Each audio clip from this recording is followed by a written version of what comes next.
and their mother says new year, new me, but by the time February comes, we're burnt out and nothing's changed. That's because the change should happen before the new year even starts. It's not a secret that 2025 was a shit show. I mean, I felt like I was literally hanging on by a thread. But the fact that we're still standing means we get a chance to do it better next year. We get to use the strength that this year built in us to propel ourselves forward. And we're not gonna wait until 2026 to start setting our goals and to start acting on them. We're locking in today. We're starting here and we're starting now. So I'm gonna give you 10 tips on how we're gonna get ahead of everybody else before the new year starts.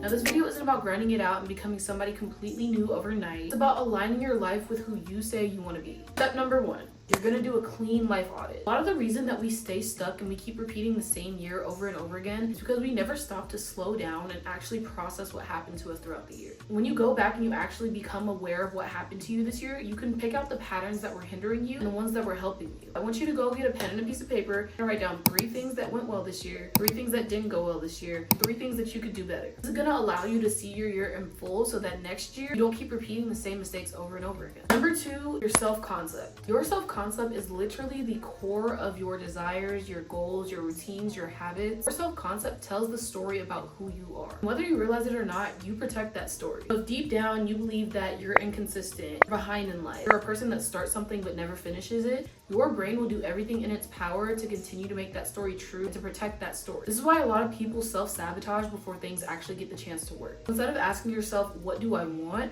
Ask yourself who you have to become in order to make this thing feel normal. Then you start making decisions from that identity. What does the highest version of myself eat every day? The highest version of myself's gym routine? The highest version of myself doom scrolling in her bed, eating her 3rd bag of chips? Or is she getting up? Is she going to the gym like she said she would? Your self-concept is the core of everything. Your habits, your routines, and everything else are just the side effects of who you believe you are. Number 3, get extremely clear on what it is you want. You cannot hit a target that you can't see. I see a lot of people's goals look like, oh, I want more confidence, I want more money, I want to be financially stable, I want to drive a nice car. But that's not a plan. That's literally a wish. Clarity is what gives your brain direction. So I want you to describe your goals in extreme detail. I mean, so much that you can almost taste it. You could see it in vivid color and you could describe it perfectly. You can imagine how you feel in the situation, what you're smelling in the situation, what you're seeing. What does your ideal day look like? What time are you waking up? When your vision is clear, the decisions become easier. When decisions are easier, consistency becomes natural. Number 4, get honest about where you're starting from. This is the part people skip and they wonder why they burn out. Yes, you need to know where you're going, but you also need to know where you're starting from. You need to be honest about where you are right now. This isn't about judging yourself or shaming yourself. It's actually information. How much time do you actually have? How much energy do you actually have after work? What habits are already solid and what are some habits that could use some work?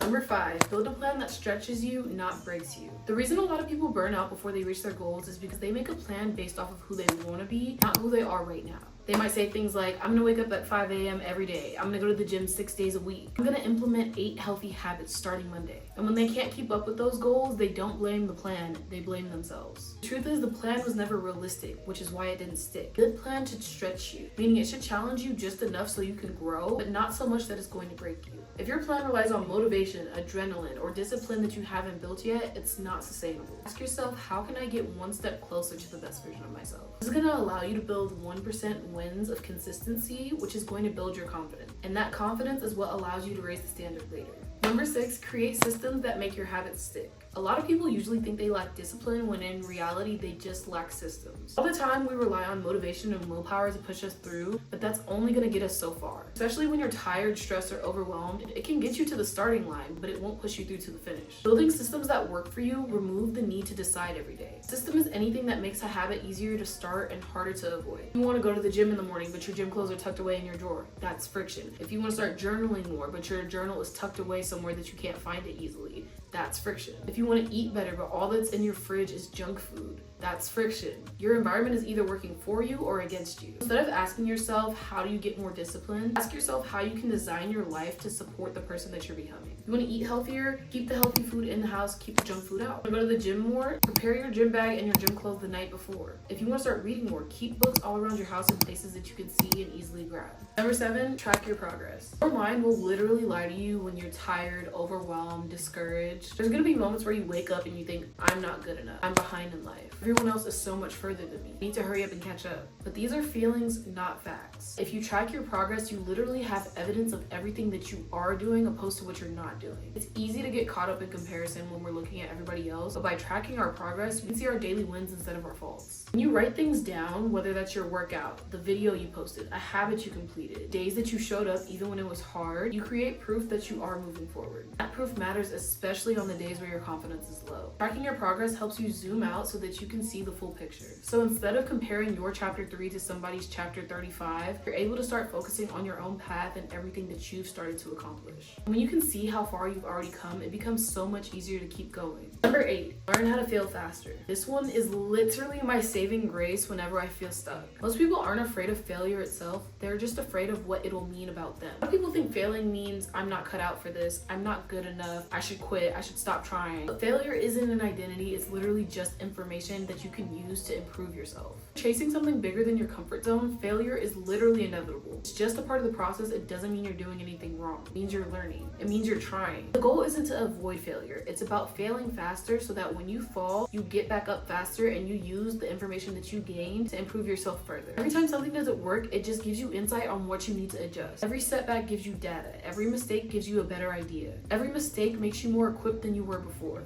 Failure is normal when chasing success, but it's what you do after that failure that matters. Are you going to be the person that gets back up and keeps moving? Or are you going to be the one that stays down and gives up whenever things don't go right? Number 9, step outside your comfort zone. Your comfort zone is where your dreams go to die. Plain and simple. People think that they can't change because they lack confidence, when in reality, it's just because our nervous system is attached to what feels familiar. You have to realize your brain is not wired for success, it's wired for safety. Anything new, even if it's something good, can feel scary and uncomfortable at first because it's not familiar. Your nervous system doesn't know the difference between this is new and this is unsafe. So when you start trying to grow by posting the content, going to the gym for the first time, trying a new diet, your body might respond with fear, doubt, or just the urge to pull back. Think about a rubber band. Right when it's stretching forward, it starts to pull back. That's exactly what your nervous system does when it's about to expand. It tries to return to what's known, what's comfortable, what's predictable, even if that comfort is keeping you small. The goal isn't to eliminate discomfort, it's about getting familiar with it. Number 10, be consistent, but be consistently good. Being consistent will literally change your life. But consistency alone isn't the goal. You can be consistent in doing the wrong thing, or you can be consistent in something that's not helping you grow.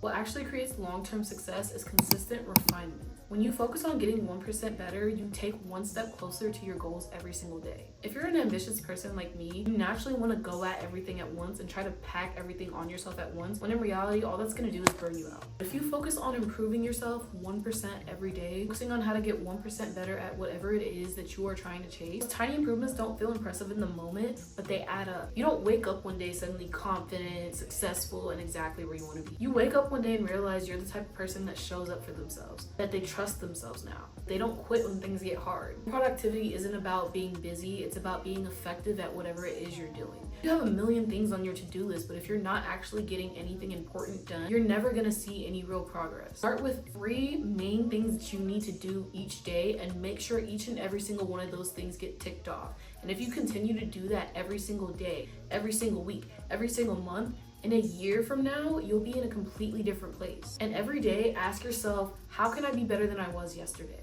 How can I beat the version of myself that I was yesterday? A lot of you guys think you're in competition with all these people on social media, when in reality, all you should be trying to do is beat the version of yourself that you were yesterday. Be better than you were yesterday so that you can move forward and become the person that you always dreamed of. Locking in isn't about becoming someone else. It's about becoming the version of you said you were going to be and following through with action. You don't need a new year to become the best version of yourself. You need a new decision. That concludes this video. Don't forget to subscribe and hit the like button so that you are notified the next time I have a video out. Don't forget to follow my socials on Instagram and TikTok. I post beginner tips, health and mindset tips just like this on there as well in short form. So please feel free to check that out as well, and I will see you guys in the next video.